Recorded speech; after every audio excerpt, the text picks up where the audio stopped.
Já, Jón Þór, ansett þungt tap í dag. Svona, hver þín fyrstu viðbrögð frá beint eftir leik? Já, svekkjandi niðurstaða, svekkjandi tap.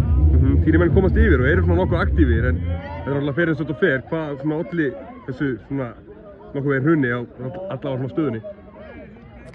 Já, það er auðvitað það bara á góða kaflanum að koma okkur ekki betri stöðu í leiknum. Við eigum möguleika til að koma okkur í 2-3-0 í áður en þeir jafna metin og það er bara ljóst að stóru atriðin fjall ekki með okkur í þessum leik. Mér finnst Axel Óskar komast upp með 2 ljót brot á gulu spjaldi í seinni hálfleiknum og í stöðun 1-1 og síðan fáum við auðvitað höldum áfram að skapa okkur færi og náum ekki að nýta þau og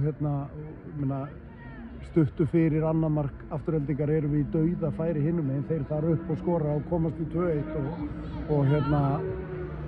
og það bara einhvern veginn tekur allan mátt úr okkur og svo á maður auðvitað eftir að sjá hana vítaspyrnu þessa vítaspyrnu aftur en það auðvitað endanlega fer með leikinu en svona lengi framan að leik að þá er miklu fleira jákvætt í okkar leik heldur en neikvætt og það er eitthvað sem að menn þurfa að taka með úr þessum leik. Akkurat, þið mætið hérna inn með svona nokkuð veginn nýtt leikkerfi 4-2-3-1, er þetta eitthvað sem við erum búin að drilla núna senustu vikurnar í landsleikjaliðinu? Já, það er svo sem ekkert nýtt leikkerfi, það er búið að beita því í knattspyrnunni í langan tíma Nýtt hjá ykkur kannski?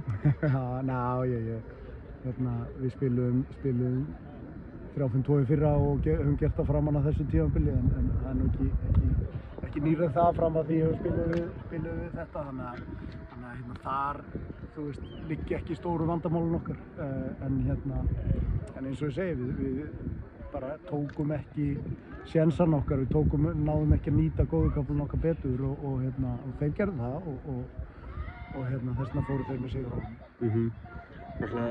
Þið eru áfram neðstir í deildinni, hvað heldur það þurfa að breytast?